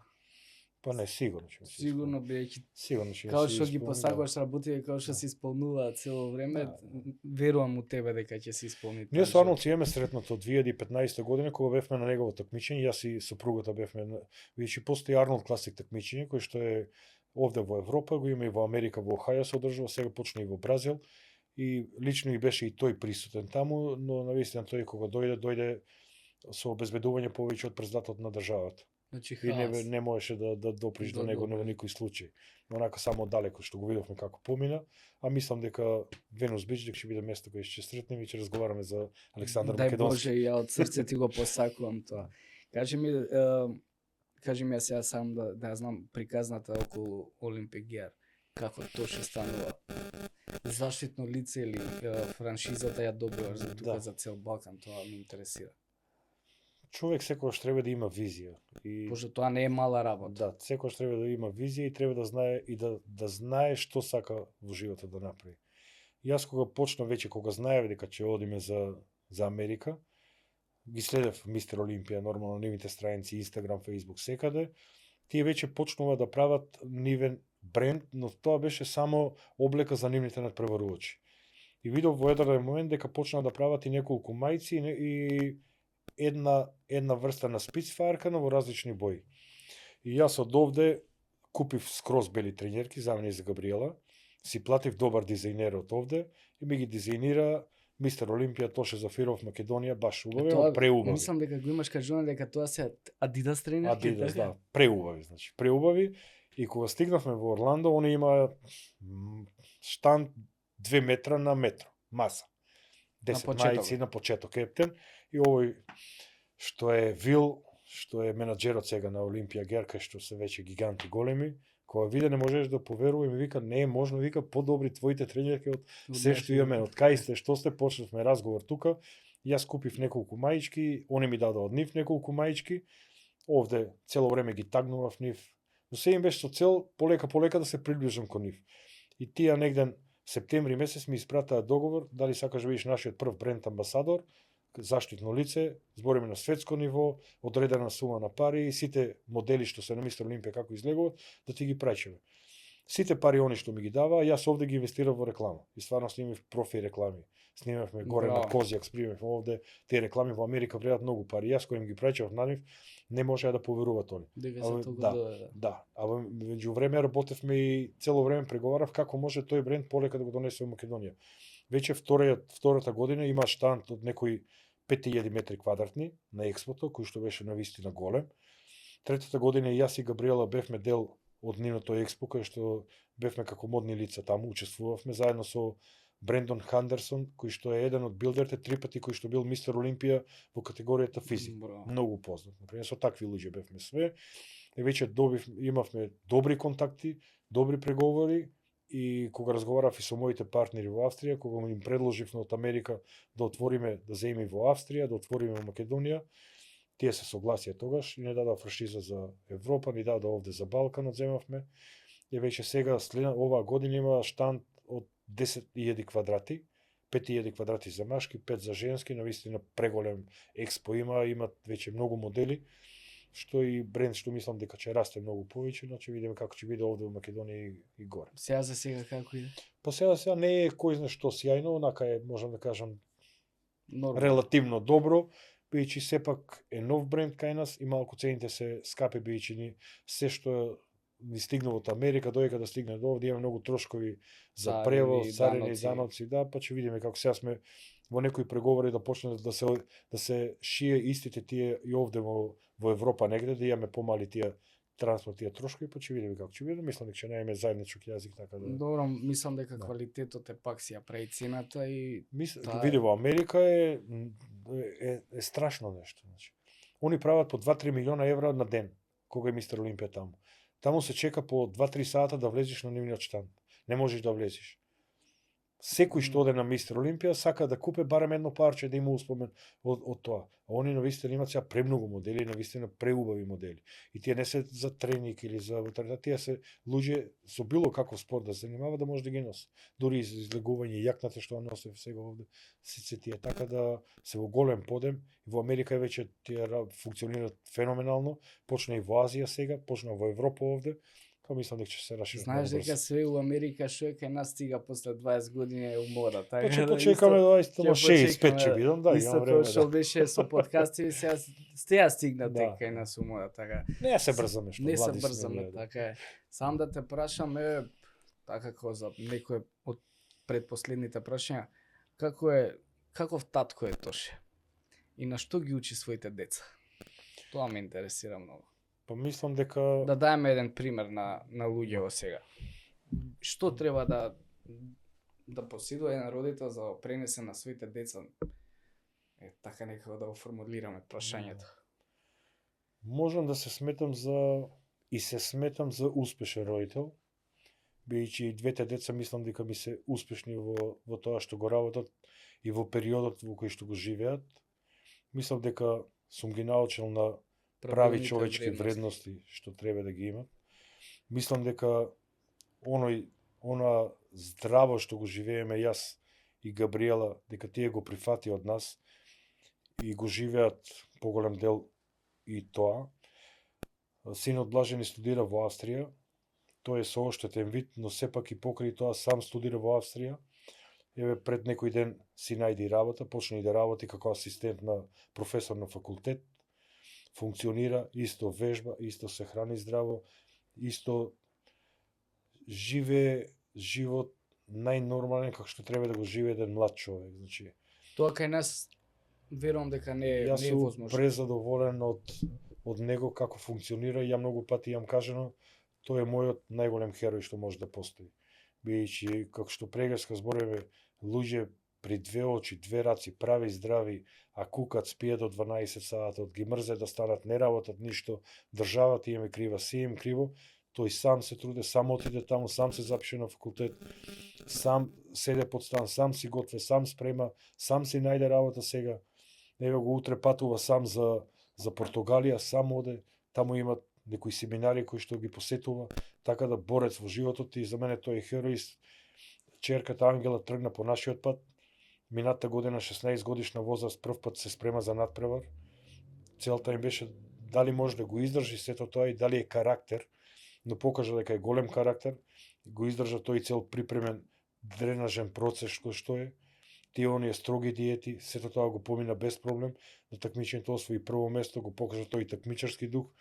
Сега работи кај нас во теретана, си држи своја смена, има 5 персонални, веќе на 17 години изградена како личност. Браво. Има одговорност, има дисциплина, има контрола над себе, има интеракција со луѓе секојдневно, бидејќи во фитнес центар имаме голем број на луѓе, може да комуницира. Така да мислам дека децата ми се воспитани онака како што треба барем сега за сега да бидат поголем дел од децата, збориме, бидејќи за секој родител има своја визија за како треба да изгледа децата. Ова е мојата визија за како треба да изгледат моите деца. Така да мислам дека тоа е нешто правилно што сме го направиле јас и Габриела во оно и затоа може да се сметам слободно за успешен како родител до сега, бидејќи секогаш моите семејство никош не претрпело за ништо. Секогаш било снабдено и со храна, секогаш учеле овде во приватните најубави школи. И Ангел учи сега во приватна школа, што е возможно навистина да се едуцира, бидејќи сепак сметам дека образованието е многу битно за понатаму во низиниот живот. Дефинитивно. Разговараме уште сега, правиме планови за факултет, што ќе се запише, што и би било тесно поврзано со спортот, што може си правиме заедно планови, заедно слободно може да разговараме Ама за не и се дечковци и за наметнуваш. се. Не и Никогаш. се наметнуваш. Никогаш не ни инсистирав она да биде дел од фитнесот. Никогаш. Значи она сама си Јас одлучи. само ја укажував што е добро. И она сама гледаше како функционираме, бидејќи ние кога одиме на такмичење, јас секогаш гледам да си направам, да искомбинирам такмичење и одмор. Одиме 3-4 дена доека ни такмичењето, завршуваме, после уште 10 дена остануваме на одмор. И тоа секаде каде што сме оделе, дали Италија, дали Шпанија, дали Словенија, секаде сме го правеле тоа. И навистина тоа биле убави семејни дружби. И Ангела сето тоа и Блаже го гледа дека е убаво тоа. И сите оние припреми за такмичење, спремање, го гледаше она тоа сето, но никогаш не инсистирав дека мора да тргне по мојот пат. Пример Блаже го не е. Ова е по наука, по учење повеќе, но се тренира за себе. Нормално. Ангела сама една ден искаже желба. Тато, сакам да почнам да вежбам. Добро, во ред, супер. Дојде во теретана, да, све што ти треба ова, треба за јадење, што за тренинзи заедно да направиме, да извежбам, почна да вежба и укажував дека е добро да се спрема за надпревар, чисто да видите живината на тоа сето и луѓето да почнат помало да препознаваат дека е во тој свет, бидејќи не има нас. И една ден после некои 7-8 месеци, не зборам веднаш, изрази желба да излезе на надпреварување, но зборовите беа јас ќе се спремам, но и кога ќе отидеме таму во Словенија беше надпреварувањето, ако мислам дека не сум спремна, нема да излезам на такмичење. Викам во ред, како ќе кажеш ти, ние јас се од себе ќе дадам, ќе ти кажам све што треба, одиме заедно таму, ти ќе одлучиш дали треба, дали не треба да. И се беше окей, баш и по патот, немам ништо трема, дури ми е чудно зошто вака случува. Самата ден пред такмичење имаше малку трема, тука малку поразговаравме, поразговаравме дека треба да е горда што поминало ни сето тоа и што е дел од ова големо надпреварување што ќе излезе со сите тие таму надпреварувачки. И утре дента веќе се смени тој манцет кај неа, почна за конкуренте, од ова сум подобра, од она сум подобра, веќе почна оној надпреварувачки дух да се покажува. Освои прво место во јуниори, ја видов таа гордост кај неа зашто се покаже и за мене е она најголемата круна на сите оние надпреварувања и сите оние такмичења што ги имам освоено. Мислам, тоа е врвот нешто, твоето дете тргне по твоите стапки. Точно. И сега ние заштитно лице во теретаната и да не сме овде и месец да не додеме во Америка, знам дека теретаната ми оставена на сигурно. Да. Кажи ми како за последно прашање, бејќи не знам колку има батерија од овие. Имаме? Последно прашање, само да те прашам, колка жртва треба да се направи и како треба да се негува бизнисот за да успееш и да го одржаш на едно ниво како што ти го правиш тоа сега. Треба да го сакаш. Не треба да си жртва за ништо. Се што правиш со љубов не е жртва.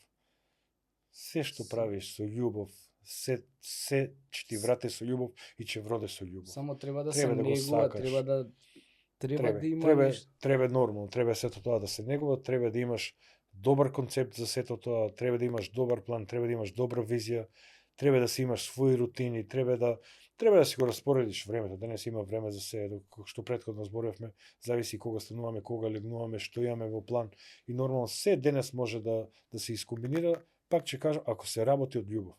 Јас што и да работам, мене теретаната ми е најголема љубов. Јас таму кога отидам се осеќам како мој втор дом да ме. Се осеќам преубаво, најубаво. Тебе тоа веќе ти е лајфстайл. И су имал бизниси, имам кои што ми носат повеќе финансии, но финансиите ми се нешто само да ми помогнат да имам подобар живот. И за тоа го работам. И сите дни треба да работиме за да си го олесниме животот. Ја не копнам да имам милиарди или да имам вселенски бродови, да имам кој знае какви луксузни коли или јахти. Ја копнам по тоа да имам еден живот солиден, среден, да имам дом, моите деца да имат да се школуваат, да им возложувам, да имам една кола убава за возење, да имам кога ќе легнам на пениста да ми е мирна совеста, да имам убав кревет за спиење, оние основни намирници живот да ми се окей, да имаме за јадење, за одмор, тоа што е. И мислам дека балансот е многу битен во сето тоа да го направиш и тоа инвестирање да знаеш колку и како да инвестираш, бидејќи многу луѓе се алчни повеќе од колку што треба инвестират и влегуваат со тие банки, хипотеки и кредити што уште не и заглавуваат. Јас никогаш не сум навлегол во такви работи, секогаш гледам оно колку што можам да се ја пуштам черката, толку да ми биде така да и не сакам премногу обврски да се изимам на себе, туку сакам да имам и слободно време за себе. Да може да отидеме да прошетаме до фамилијата, да може да отидеме на одмор, да можеме така Америка да видиш месец и пол, до Виена, да си отидеме сега кај што ни шопот, да отидам до Австрија, кај што ни Блаже, кај што ни студира. Сакаме да шетаме, уживаме во тоа, мислам дека животот е навистина премногу краток, а светот има толку убави места што може да се посрет, да се видат толку многу убави култури, толку многу убави луѓе, така што Сметам дека секој треба да гледа колку што може поквалитетно да си го помине животот. Не да се замараш со друг, со трет, со четврт, кој што направил, како направил, да замараш со држава, ти е крива, да замараш, не, никој не ти крив, сам си ти крив. Ти првен биди тој што, да, самите на себе треба да си преземе одговорност за се она што живееме и да си го олесниме, да си го направиме животот поубав. А можеме сите, ако сме одговорни спрема нас, спрема фамилија, спрема држава, може да го направиме многу поубаво место за живење и Македонија и нашето, да. Значи сметаш дека нема потреба да се иселуваме од држава, дека можеме и тука да успееме ако сакаме. Немаме потреба да се иселуваме од државата. Ние сите очекуваме државата да ни даде нешто, а колку даваме ние за државата, тоа е знак прашалник. Икс пати се случува да отидеме во некој министерство или овде, последен пат не се сеќавам во која институција бев, влегувам внатре, тројца седнате на телефонот, не се сврте да те погледне кој си, што си. Не се замара. Јас им викам здраво, еден едва и се сврти, тоа со телефонот во рака, кажи што ти треба. Значи така дрско. Да, и сега кога ние сите ќе работиме во било која институција и сите ќе го дајме максимумот од себе, и тога ќе бидеме подобри. Ние сите очекуваме, не сакаме да дајме мали плати, биле ова, било. Не е, може би имаме мали плати, ама пиеме многу поевтини намирници за живење. Ние бевме сега во Хрватска, 300 денари кило јогурт беше. А зимат плати 1000 евра. Па ние земаме веќе 500, 600, 700 евра. И тука веќе пола и повеќе млади почнуваат информатика, едно друго да работат, кај што зимат солидни зимања. И плюс денес имаш на телефонот 7 милиарди луѓе потенцијални за работа. Ние најлесно да седнеме да кукаме, нема работа, нема ништо. Да. Па најди денес во ова време, една книга земем прочитам, ќе се отворат 10 можности за работа. Еден курс посети за едукација, 10 можности ќе се овложат за работа. Само треба да сакаш тоа да го направиш. Да. Еден ментор да земиш добар, кој што е, ќе те научи како да направиш пари. Само треба да сакаш и да можеш. Ние обично лежиме дома, мислам, овие младите генерации сакаат од небо да им паднат парите. Јас сум си Ама не е патриот. така. Јас и на сите наши такмичења секогаш одев со македонско знаме, со македонска песна. И тоа ми било најголема гордост кога ќе излезам со македонско знаме и со македонска песна. Нормално. Посебно преферирав со песните од Тоше Проевски, бидејќи тој е наш голем великан кој што ставија печат во и ќе остане за секогаш. И навистина чувството е преубаво кога знам дека нешто давам за државата.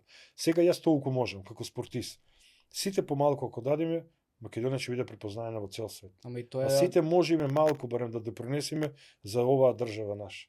Да Сега просперира. сите ние чекам, па доволно оваа држава мене ме школувала, ми дала место кај да живеам, имам простор по овој свет, па сега наше е да работиме, да правиме, да ствараме, не може сите да очекуваме. све зависи од државата. нас самите. Од нас, како ние сега одиме во Словенија, не фрламе едно книвче на патот, почитуваме знаци колку што пишува, кајши по 300 амена се врзуваме, овде се враќаме кајш нема тука. никој врзан, овде не почитуваме сообраќајни знаци, овде не почитуваме на пешачки преме никој, на жолто поминуваме, а таму уште жолто првото кога ќе трепне, застануваш во место. И како може таму да го работиме тоа, не можеме овде да го работиме.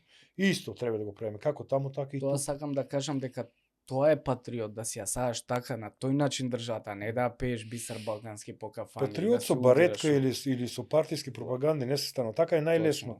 Лесно е да седнеме на Facebook да пишуваме против сите, да ги Да, плюиме и да ја браниме и ние да ја браниме држава, државата. Не Не, иде направи нешто на дело ти за оваа држава. Точно. Секој од својата сфера. Секој колку што може.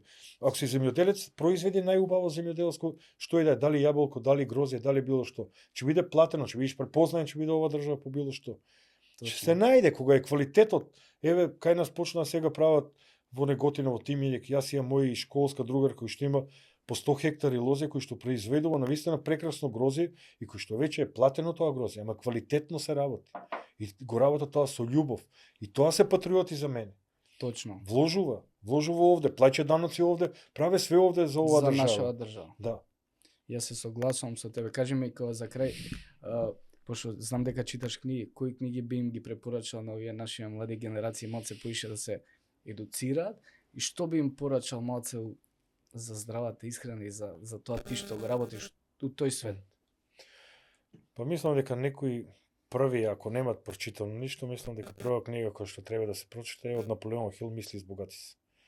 Таа е книга која што може да го промени многу размислувањето на било кој човек. Може да ги спомнеме и "Мочите на подсвеста" од Брајан Трейси.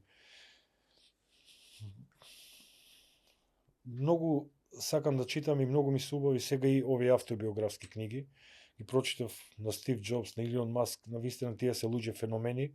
Ние не можеме да бидеме како нив, дека сметам тие се Ама може одредени. да научиме Да, нешто. тие се одредени луѓе во одредено време кои што се оде да направат големи промени. Знаеме дека Стив Джобс направи промени со iPod, со iPhone, тоа се револуционерни промени, но сепак тоа што го поминале тие луѓе, па ние 1% да примениме, само ќе бидеме најуспешните луѓе овде. Или Илон Маск, она што прави. Сега ја читам од Фергусон исто, доста автобиографска добра книга што беше тренер на Манчестер. Арнолд исто е прекрасна книга што е Смилјан Мори исто што е од Словенија голем мотиватор и неговите книги за финансиска писменост се многу добри. Читам многу, сакам да читам многу и препорачувам на сите што можат Да си прочитаат барем по некоја 1 книга. сат во денот нека оделат за И читање. ќе си го збогатат и речникот. Не само на што тој го начин. збогата рече, променат и размислување и све. И тоа. Бидејќи, како што зборевме, кога читаш некоја книга, го спомнавме пред малку Наполеон Хил, што е мисли избогати се. Ти разговара со човек што напишал таа книга пред 100 години. Ти разговараш со него. Тој ти го дал најдоброто од себе, ти го кажал. Па ти треба само да го примениш тоа. точно. Најдоброто од најдобрите. А денес Брајан Трейси, Тони Робинсон, ние имаме многу прекрасни луѓе. Баш пред малку спомнавме Робин Шарма, тој ми е еден од моите омилени писатели, ги имам скоро сите книги негови прочитани. И бидејќи често знам и да го тагнем да препорачам книга, тоа ради млади луѓе или било кој не мора млад. Да, и ми кажа дека постари сте да во може. контакт сега. Да, човекот ми исконтактира, ми прати од него книга, пред некој ден ми стигна книгата од Канада со посвета. Тоа е почит. Баш денес и говорна порака ми се заблагодари за бидејќи направив еден рилс во знак на негова благодарност. И навистина тоа е голема и се чувствувам горд што еден таков човек, мислам Робин Шарма е еден од моментално најдобрите писатели во светот. Што има макар и комуникација со него. И препорачувам на сите да читат, бидејќи многу ќе им помогне во животот читањето книга. А за здрава храна кога станува збор, За здрав живот, за многу здрав пати имам лайфстайл. кажано, нашето место е единствено место кое што мора да живееме, нашето тело. Затоа мора да внимаваме. Ние може да промениме се.